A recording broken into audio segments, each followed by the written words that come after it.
This story is based on true events. The names of characters and cities have been changed for confidentiality purposes. Emily Carrington was, in many ways, the epitome of a background character. Unnoticed, unremarkable, and completely invisible in the world she inhabited. At 21, she was a young woman just starting her career at a mid-sized tech company in Dallas, Texas, a place filled with ambition, competition, and an overwhelming sense of urgency. She was one of 38 employees in an office that buzzed with constant noise, phones ringing, keyboards clacking, and the occasional burst of laughter from a group of coworkers gathered at the coffee machine. But in all of this, Emily was the quiet one, the one who always showed up on time, kept her head down, and did her work without a sound. There was no drama, no social interactions, no need for anyone to wonder about her life outside of the office. From the moment she had stepped through the office doors on her first day, Emily had become part of the backdrop. Her dark brown hair, usually tied back in a neat ponytail, framed a face that was pleasant enough but held no remarkable features. Her brown eyes, often downcast or hidden behind a screen, gave little away about her thoughts or emotions. She dressed in simple, conservative clothing. Blouses that never drew attention, skirts that were neither too long nor too short, and flats that clicked quietly on the floor. She had none of the flamboyance that others in the office displayed. Her colleagues, caught up in their own lives, never paid her any mind. She was just another cog in the machine, another name in the employee roster. And to Emily, that was fine. It was all she had ever wanted. She arrived before anyone else each morning, always the first to walk through the glass doors of the building, her footsteps echoing in the empty lobby as she made her way to her cubicle. She would set her bag down, adjust her chair, and begin her work without a sound. The hum of the fluorescent lights above her, the tapping of her fingers on the keyboard. These were her only companions. She was efficient, precise, and focused on her tasks. Mood dragged her down. It was a routine she followed to the letter, a routine that kept her isolated from the distractions of the office. In the early hours before the others arrived, she could immerse herself in the clarity of her work. There were no conversations, no pressure, just the quiet hum of productivity. But as the day wore on, the office came to life around her. The others filtered in, their chatter filling the air as they shared stories from their personal lives, made plans for happy hours, and discussed office gossip. Emily was always present, always there, her eyes occasionally flicking up from her screen to observe the whirlwind of activity around her. She watched as people laughed and joked, but she was never included. Her desk, nestled in the far corner of the office, was out of sight from the others, and it felt as if the very space she occupied was designed to keep her out of the picture. There were no invitations to join in conversations. No one asked her how her weekend was, and no one noticed when she stayed late or left early. Emily had learned long ago that silence was her shield, a way to protect herself from the world that seemed too loud, too demanding, and too full of people who would never truly see her.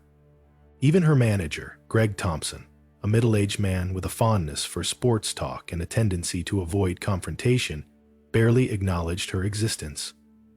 Emily's performance at work was impeccable.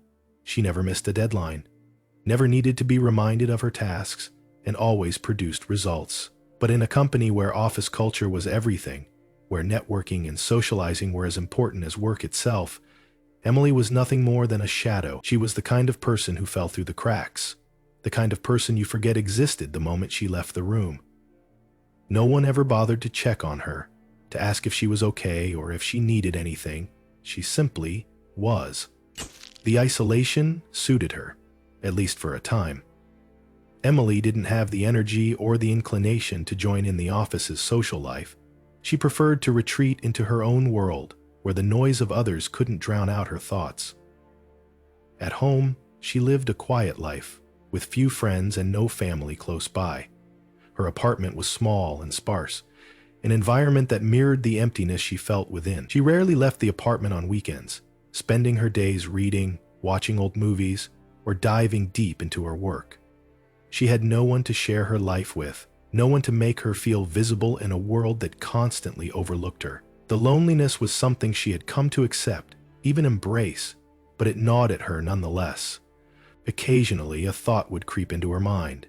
The thought that maybe it would be better if she were invisible forever. Not just at work, but in life.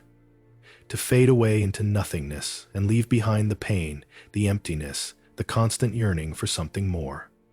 But Emily was always careful to push such thoughts aside. She focused on her work. She kept her head down. She tried not to dwell on the feelings that occasionally stirred deep within her. Feelings that she didn't have the words to articulate. However, as time passed, the loneliness began to feel like something darker, something more suffocating. There were days when Emily found herself staring at the walls of her apartment, or at the endless lines of code on her screen, and wondering if there was any point to it all. Her colleagues at work began to notice the subtle changes. Emily's once perfect desk now had little signs of wear. There were moments when she would stare blankly at her computer, her eyes unfocused, as if lost in some internal battle. Her quiet demeanor, once a point of admiration from her boss, now began to be seen as something else. A flaw. A sign that she wasn't committed enough, that she wasn't contributing to the office culture. It wasn't that Emily was a bad employee. On the contrary, her work ethic was impeccable. But she had become something of an enigma, an outsider in a world that demanded conformity and connection. And while Emily had always been content to stay out of the spotlight, she couldn't ignore the growing ache inside her. The ache of being nothing more than a cog in the machine. The ache of being forgotten. One day, Emily's gaze shifted. It was subtle, barely perceptible, but it was there. She began to notice the way her colleagues interacted, the way they seemed to form connections that excluded her. They laughed louder when she entered the room, whispered when she passed by. They talked around her, never to her, and she was left to wonder if they even knew she existed. It was as if she were a ghost, drifting in and out of their lives without leaving a trace. And the more she observed, the more a sense of helplessness began to take root in her heart. It wasn't just the isolation that gnawed at her. It was the way the world treated her. How no one ever stopped to ask how she was. How no one noticed when she stopped showing up to happy hours. How no one ever took the time to check in. Her own self-worth had become tied to the way others saw her, or rather, didn't see her. And slowly, the anger began to rise within her, and the mysterious grief to take on. Emily had always been quiet, always been the woman no one noticed. But as the months passed, the small cracks in her fragile sense of self began to widen. The loneliness, the hurt, the sense of being invisible. These things slowly morphed into something darker. And Emily knew, deep down, that the only way to make them see her, to make the world see her, was through something much more powerful than silence.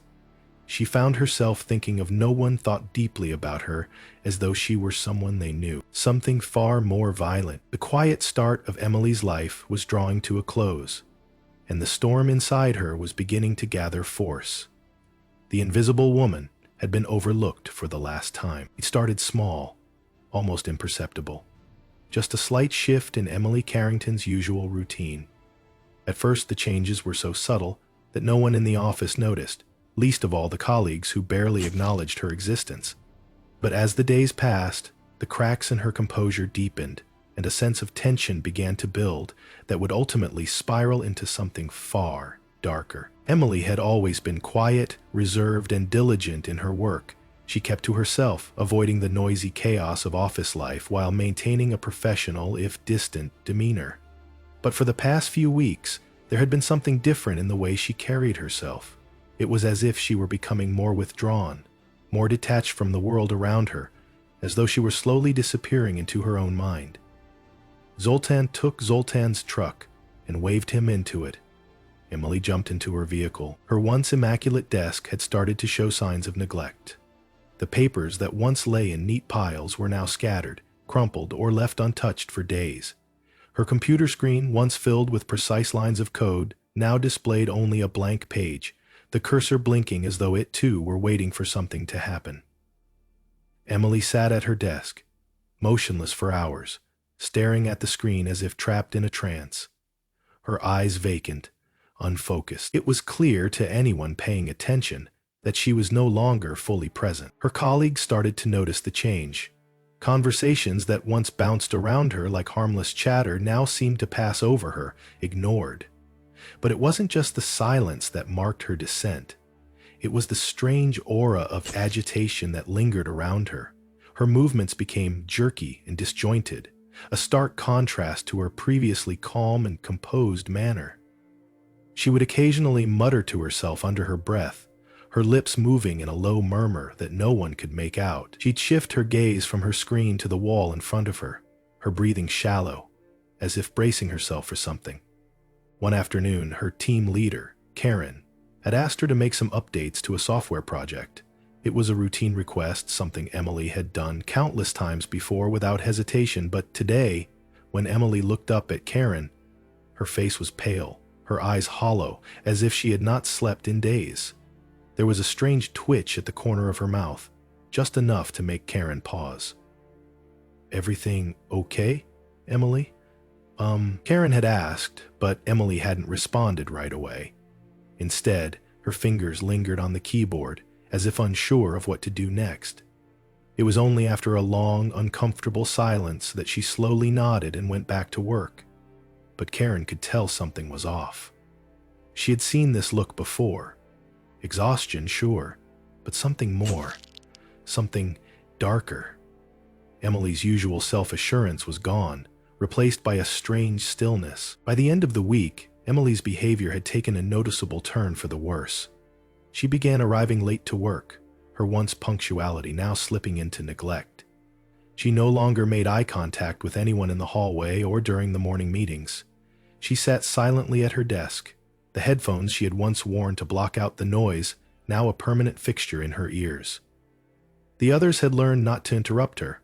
Her solitude had become a wall no one dared to breach. Still, no one could ignore the tension in the air whenever they passed her by. It wasn't just her demeanor that was unsettling.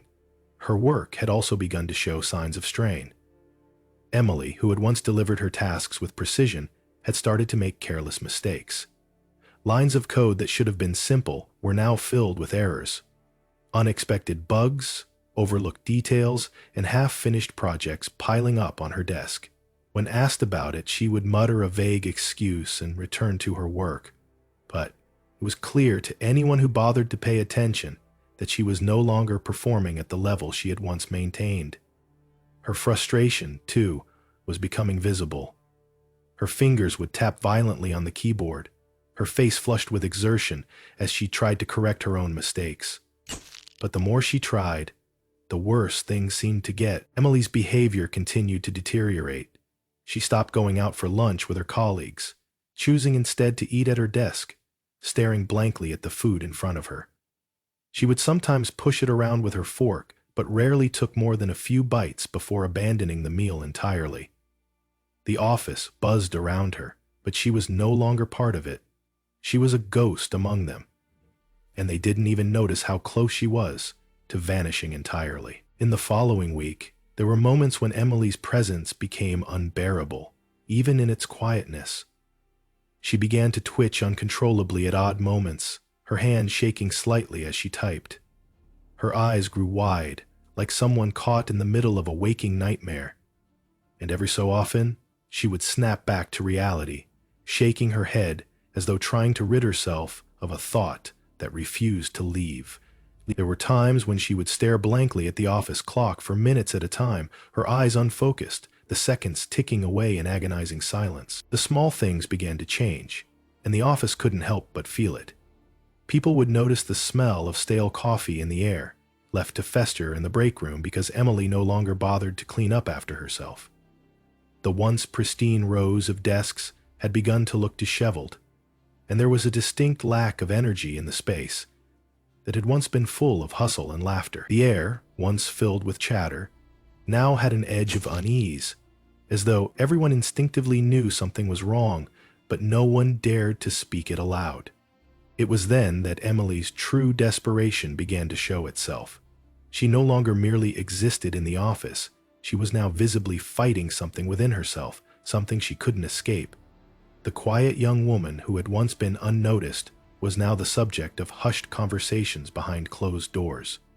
Her colleagues, unsure of what was happening, started to whisper among themselves. After making the drive once before, her colleagues made her way back to Greg Earl's office so she could speak with her mind. There were comments about her appearance, how she had lost weight, how her clothes no longer fit properly, how her skin had grown pale. But no one said anything to her directly. They didn't know what to say, or perhaps they were too afraid to face what was happening right in front of them. Emily had become an enigma, a figure they all quietly avoided. No one bothered to ask if she was okay, and if anyone did, it was always a passing, half-hearted question, something to absolve them of the guilt they would never feel. But as the days went on, Emily's mental state grew more fragile. She began to leave work earlier, her energy depleted, her focus slipping completely. The once neat stack of papers was now a mountain of clutter, her emails unanswered, her phone left untouched. Her mind raced, her thoughts incoherent. She couldn't remember when it had all started to fall apart.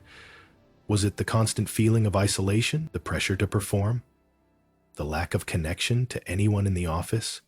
Whatever it was, the burden had grown unbearable, and Emily's internal turmoil was finally beginning to spill over into her physical world.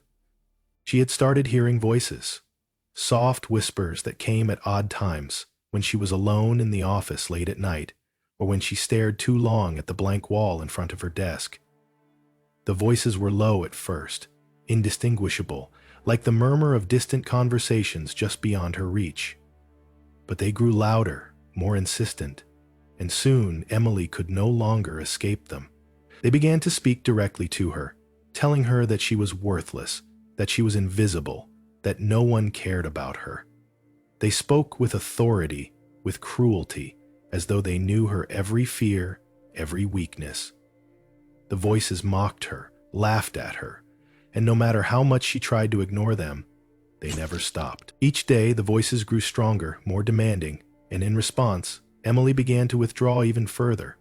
She would lock herself in the bathroom for hours, her eyes wild and unfocused, her fingers twitching as if she were trying to claw at something just out of reach.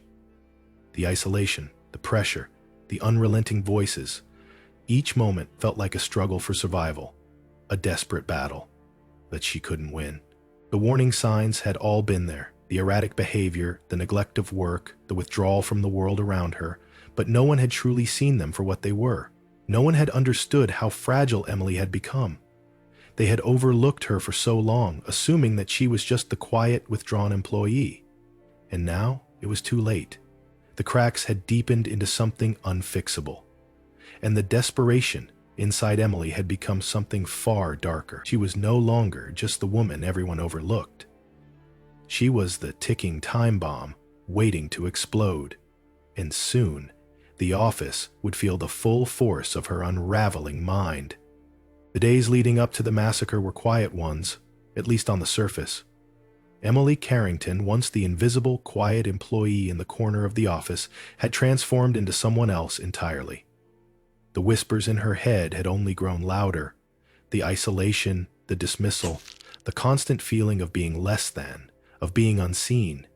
These were all things she could no longer ignore. The world that had once felt like a blur of background noise had now sharpened into a focused, hateful clarity. No longer would she be the unnoticed one. No longer would she allow herself to be erased from existence. The planning began subtly, creeping into the recesses of her mind like a poison. It wasn't something Emily had ever consciously chosen. It was something that evolved over time, like a disease eating away at her insides. She had once been someone who followed the rules, someone who lived by a quiet, almost robotic sense of duty. But somewhere along the way, she had stopped caring about rules, about following the path others had laid out for her. She had been broken, and now she was going to make everyone else feel that same crushing weight of invisibility. Her work had steadily deteriorated, and yet no one seemed to take notice. Her desk was more of a disaster each day.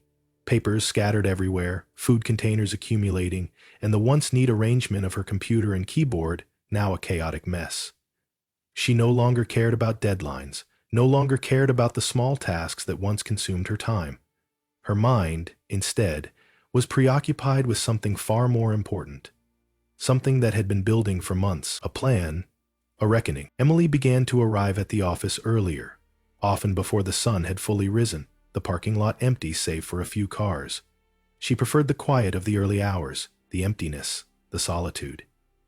In these early moments, she would sit in her car in the parking lot, her hands gripping the wheel so tightly that her knuckles turned white. Her breath came in shallow, measured bursts. She could hear her heartbeat in her ears, thudding louder with each passing second. This was it. She was closer now than she had ever been to finally achieving what she had come to think of as justice. The voices in her head urged her on, whispering promises of release, of victory.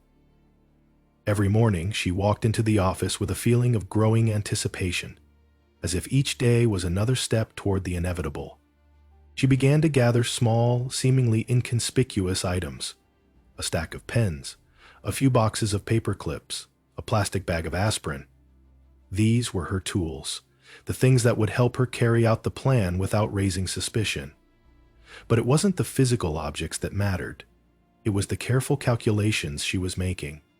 Each item, each movement was deliberate. Every action had been thought out, tested, rehearsed in her mind. Emily knew the office layout by heart.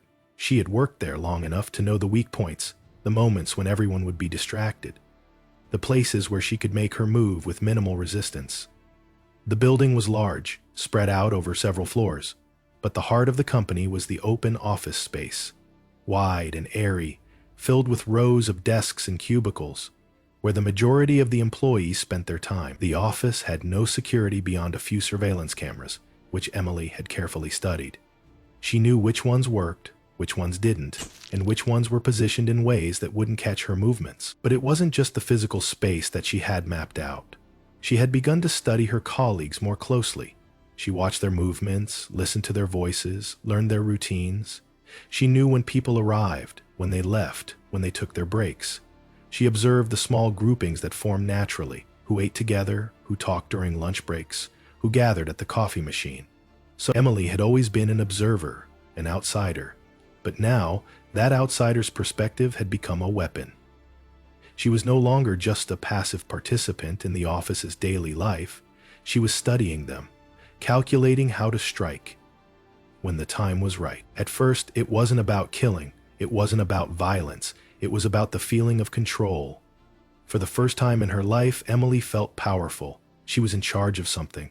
She was the one who had the upper hand. Each morning, she would sit quietly at her desk, hiding behind the screen of her computer. But in her mind, she was already rehearsing the moment when she would finally take action. She was just waiting. She was just waiting.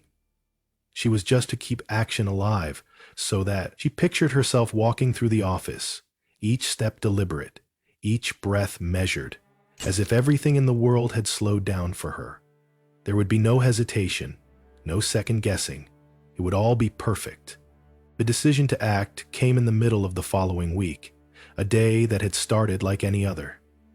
The office was its usual self, busy, noisy, filled with activity. The familiar hum of conversation, the rattle of keyboards, the occasional burst of laughter from the break room. But to Emily, it all sounded hollow. It felt fake. These people, these voices, they didn't matter. They had ignored her for so long, treated her like she was invisible. It was time for them to see her. Time for them to understand. She had already determined how she would do it. The building had an emergency stairwell, a door that led out to the back of the building. The office was on the second floor, just high enough to make the exit easy to block off. Emily had decided that, for her plan to work, she needed to act fast and be methodical. She couldn't afford to panic, to second-guess herself. She would move quickly, no distractions, no hesitations. The employees would be scattered in small groups, with some in the break room, others in meetings, and the rest glued to their screens. It was the perfect opportunity. Over the next few days, Emily's behavior became even more erratic. She would disappear for long stretches of time, only to return with a bag full of supplies. Pencil sharpeners, extra cables, things that could easily be explained away. She was in the process of preparing, of creating the tools she would need to execute her plan. Every action, no matter how small, was a deliberate part of the strategy. The final piece of her plan fell into place when she found a moment of unexpected solitude in the break room. The others were scattered, engaged in their own conversations, unaware of the dangerous presence that lurked just behind them. Emily took the moment to close the door behind her, her fingers trembling ever so slightly as she gripped the door handle. She turned to the shelves, scanning the supplies. A bottle of bleach, a can of compressed air. They seemed innocuous, harmless, nothing that would raise suspicion. But in Emily's hands, they became weapons. Tools she would use to gain control, to assert her dominance over the people who had spent so long ignoring her. The final stage of her plan was an internal countdown. Every day, she grew more agitated, more anxious. Her pulse raced in the quiet moments, her breath shallow as she imagined herself carrying out the plan. She could already see the faces of her colleagues who had been so unkind, so dismissive. She could hear their laughter echoing in her ears, but now it was different. It was mocking, insulting. She wanted them to know her, to remember her. And she would make sure they did. At night, she would stay late in the office, her computer screen casting a dull light on her face as she reviewed the details again and again. The layout, the entrances, the exits. She ran through each scenario, imagining each person's movements. The more she thought about it, the more real it became. And soon, it wasn't just a plan anymore. Emily had always been quiet, unnoticed, overlooked. But now, the office was hers to control, to dominate. She wasn't just invisible anymore. She was a force, a presence, and soon, they would all know exactly who she was. Her rage had been calculated, her actions deliberate. There was no turning back now. The morning arrived with an unsettling stillness that permeated the office building like a heavy fog. Emily Carrington sat at her desk, her fingers resting on the keyboard, the screen in front of her barely registering in her mind. Her heart, however, thudded painfully in her chest, each beat like a countdown. Today was the day. The plan she had so meticulously crafted over weeks, months, had reached its final stage. The anticipation filled her like a drug, sharp, focused, and intoxicating. She had become a vessel for something beyond herself, something dark, something vengeful. The office buzzed with the usual early morning routine, coffee brewing in the break room, the rustling of papers, the clicking of keyboards, and the hum of fluorescent lights overhead. The chaos, the noise, the incessant hum of normalcy. All of it grated on Emily's nerves, the sounds like tiny knives scraping against the edge of her sanity. But she didn't react. She never did. She had learned how to blend into the background, how to stay out of the way. Today, though, was different. Today, she would no longer be the invisible one. As the minutes ticked by, Emily remained seated, her movements deliberate and slow. Her breathing was steady, controlled. She had already placed everything she needed within reach. Beneath the desk, a small bag containing a plastic bottle of bleach, a lighter, and a few other tools rested silently, like a secret kept between her and the dark thoughts swirling in her mind. She had taken careful measures to ensure that no one would suspect a thing. She would be invisible once more, until she wasn't. Her colleagues moved around her, unaware of the storm gathering within her. A few exchanged pleasantries as they passed, offering their usual morning greetings. But Emily didn't respond. She didn't even acknowledge them. She simply watched them, studying their movements, the way they spoke, the way they laughed, like animals in a cage, completely oblivious to the predator lurking nearby. They didn't know it yet, but they were all already dead in her eyes. And the clock ticked toward the hour when everyone would be gathered in the main conference room for their weekly briefing. Emily had taken special care to ensure that this would be the moment she chose to strike. It would be the perfect time. A room full of people, distracted by the meeting, easy targets. No one would see her coming. No one would have time to react. As the minutes drew closer to the appointed hour, Emily stood up from her desk, her movements smooth, like a predator about to make its first move. She walked with purpose, each step measured and calculated, her face expressionless. She passed through the hallway, her footsteps muffled by the carpet beneath her feet. She made her way to the break room, where she grabbed a bottle of water, trying to steady her nerves. The water tasted strange in her mouth, like metal, but she didn't mind. Nothing mattered anymore. Nothing but the plan. By now, the office was beginning to empty out into the conference room.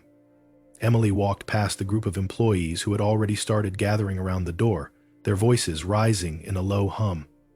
She didn't stop to talk, didn't pause to make eye contact. She simply slipped inside, unnoticed. She positioned herself at the back of the room, hidden behind the column where she had practiced standing, where no one could see her. For a moment, everything felt calm, unnervingly so. The conference room filled with the usual chatter, the clicking of pens, the shuffle of papers. Emily's hands were cold, but she clenched them into fists, feeling the tightness of her own skin. She could hear the voices around her, the mundane comments, the gossip about the latest project, the idle chatter. None of it mattered. The meeting began, and Emily watched, her eyes cold and distant, as her colleagues focused their attention on the projector screen, on the notes they had prepared. They were so absorbed in their own little world, so blind to the danger that loomed in the room. It was almost too easy. It happened swiftly, so fast that no one had a chance to react. The first burst of flame shot from the lighter, igniting the bottle of bleach she had discreetly placed on the table. A sharp, acrid smell filled the air, but no one noticed at first. The chemical fumes clouded the room, and then the first explosion came. An ear-splitting bang that shook the walls. Panic rippled through the room, but it was already too late. Emily was already on the move. She had known exactly when to act, when the moment of maximum chaos would arrive. The fire had spread quickly, burning through the papers, catching onto the corners of the projector screen, licking at the walls. People screamed, but their voices were drowned by the roar of the flames. Emily moved with a cold efficiency, pushing through the chaos, her eyes locked onto her next target. She had made sure that the exit routes were blocked. The fire had spread too fast, cutting off any hope of escape. The door was locked. She had made sure of that earlier, slipping in a piece of paper to jam the latch. There was no way out, no escape. Her movements were precise. She'd learned how to kill the moment she'd decided to do this. She had rehearsed every part of it in her head, and now, in the heart of the mayhem, she moved through the office with terrifying grace. One by one, she struck first a colleague trying to run for the door. A quick push, a shove into the flames, and then another. The air was thick with smoke and fear, the heat unbearable, but Emily didn't flinch. Her eyes were fixed, her focus razor-sharp. She moved through the room with an almost serene calmness, her actions deliberate. A colleague screamed as the fire spread across her desk, and Emily didn't hesitate. She stepped forward, the lighter flicking in her hands, creating another burst of flame, sending it directly into the heart of the room. The heat, the smoke, the terror, it all washed over Emily like a tidal wave, but she remained unaffected. "Shall we commit to greater danger? It'll go no further," her sister said sourly. Some tried to crawl toward the windows, but the flames were too quick, too violent. There was nowhere to go. There was no escape from the nightmare Emily had orchestrated. She watched, impassive, as they scrambled, as they screamed, as they fought for survival. The voices in her head, the whispers that had haunted her for so long, were now silent, drowned by the screams of her colleagues, the roar of the flames. And then, in the midst of the chaos, it happened. The final act. Emily stood at the back of the room, watching the fire consume the office, the smoke swirling around her, the last remnants of the people who had tormented her, who had dismissed her, who had pushed her into this darkness, burning away into nothing. Her hand tightened around the lighter, the flickering light casting shadows on her pale face. The silence that followed was suffocating, oppressive. The building seemed to groan under the weight of what had just happened. But for Emily, there was only the cold satisfaction of completion. The plan had worked. She walked calmly out of the burning room, her footsteps echoing in the empty hallway. The building was in chaos, the fire alarms blaring, the air thick with smoke. But Emily didn't stop. She had already won. Her revenge was complete. As the office building succumbed to chaos, Emily Carrington walked through the hallways as if she were merely a spectator, her every step measured, deliberate. The fire, the screams, the smoke, it all blended into a muffled background as if it were happening to someone else. Her heart beat steadily in her chest, the only thing keeping her grounded as the world around her fractured. The panic of her colleagues, their futile struggles to escape, was far away now. She had already crossed the line, stepping beyond the point of no return. There was no going back, but that didn't matter. There was nothing but the mission, nothing but the escape. She passed the wreckage of the conference room, her eyes flicking over the charred remains of desks and chairs, the flickering remnants of a life she had known only moments before. The fire continued to burn, devouring everything in its path, its heat inching closer to the hallway where Emily stood, unbothered. It felt surreal, this sense of detachment. The flames were a backdrop to her cold purpose, a force of nature far removed from her own quiet intentions. The emergency exit at the far end of the hall was clear now, the door marked with a faded sign. It was her way out, the final step in the cruel dance she had started. As she walked toward it, her shoes making no sound against the slick floors, the air grew thick with smoke. The building was becoming unrecognizable, twisted by fire and fear. Yet Emily remained composed. She had planned every moment of this escape, every step, every route. Nothing would stop her now. The fire alarms blared overhead, the shrill sound a jarring reminder of what was unfolding. But she didn't flinch. The chaos outside was nothing to her. The sirens, the muffled cries of those still trapped inside, were drowned out by the silence she had created in her mind. All that existed was her path, the narrow, cold path to freedom. Emily's breath was shallow, her chest tight, but not from fear. It was from the anticipation of what was to come. The moments in between the chaos had become her comfort zone, where every movement felt purposeful, like the slow tick of a clock marking the passage of time. She could almost hear the ticking now, counting down to the moment when she would disappear into the darkness, her face hidden from the world. The exit door was almost within reach, but as Emily approached, something shifted. A shadow appeared at the corner of her vision, a figure stumbling through the smoke toward her. For a brief moment, her heart skipped a beat. Someone was still here. She had expected the building to be empty by now, but someone, one of the survivors, was still alive, still moving. Her fingers curled into fists. It wasn't supposed to be like this. She had planned for everyone to be gone, to have disappeared in the wake of the fire. Yet there was this one last obstacle, this one last reminder that her mission was unfinished. The figure was closer now, moving with jerky, panicked steps. Emily's mind raced. She didn't know who they were, didn't care, but there was something deep inside her that bristled at the thought of another survivor, another person left to live, while she had sacrificed everything. The shadowed figure was a man, his face obscured by the smoke. He coughed, his breath ragged as he fumbled his way through the haze.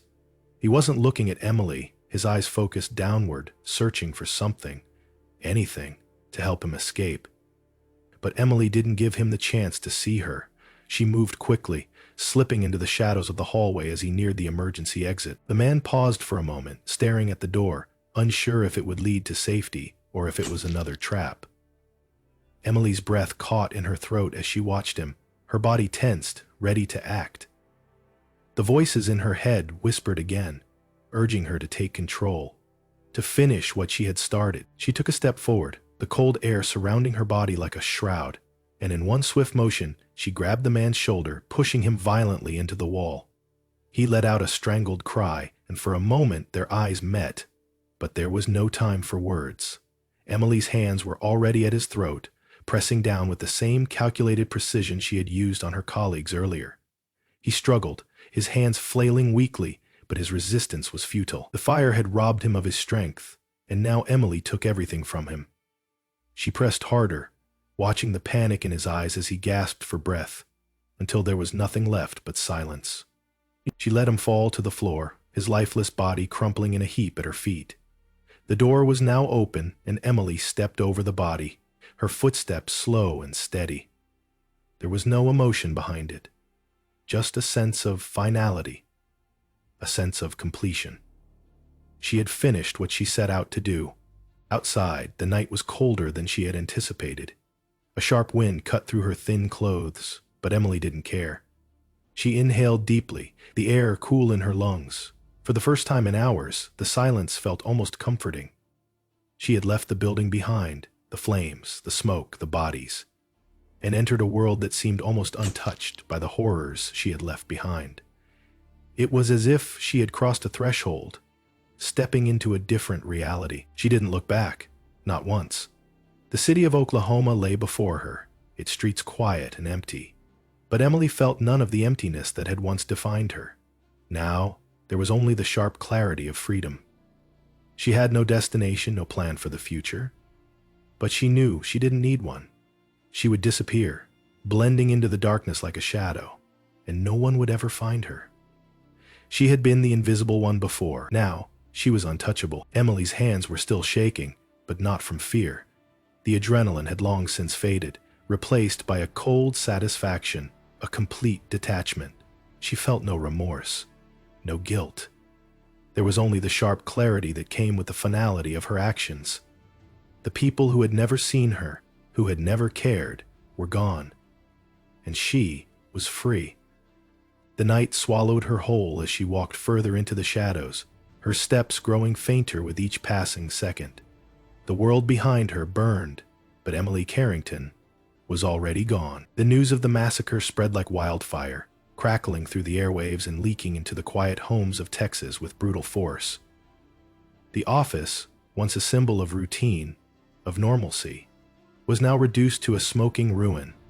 Firefighters and police swarmed the area, their faces grim, their movements robotic as they combed through the debris. The building was gutted, charred, the rooms unrecognizable, and the stench of burnt flesh lingered in the air like an unshakable fog. Among the rubble lay the bodies of 38 employees, their lives erased in a single, violent outburst. Yet, amidst the carnage, there was no sign of Emily Carrington. The community was reeling from the shock, unable to comprehend the scale of the violence, the horror that had unfolded so silently behind closed doors. Survivors, though few, were left broken, physically and emotionally haunted by the memories of those last moments. The survivors' faces were haggard, their eyes hollow as they recounted the nightmare. The images of colleagues, friends, and loved ones, once so familiar, now became grotesque phantoms, frozen in their final moments of terror. There were questions, of course. How had no one seen it coming? How had Emily, so quiet, so unnoticed, become a monster? No one had imagined it. No one had suspected the depths of her isolation, her building rage. In the weeks that followed, the community tried to piece together the puzzle, but the fragments were too scattered, too broken to form any coherent picture. The office was abandoned, the once bustling halls now empty, a stark reminder of the darkness that had seeped into their midst. The city would never be the same. The sense of safety that had once pervaded every corner of the building, every interaction, was shattered. The nightmare lingered in the air, a grim echo that would not fade. Emily had taken everything, and in her wake, she left nothing but an indelible scar, a silence that could not be undone.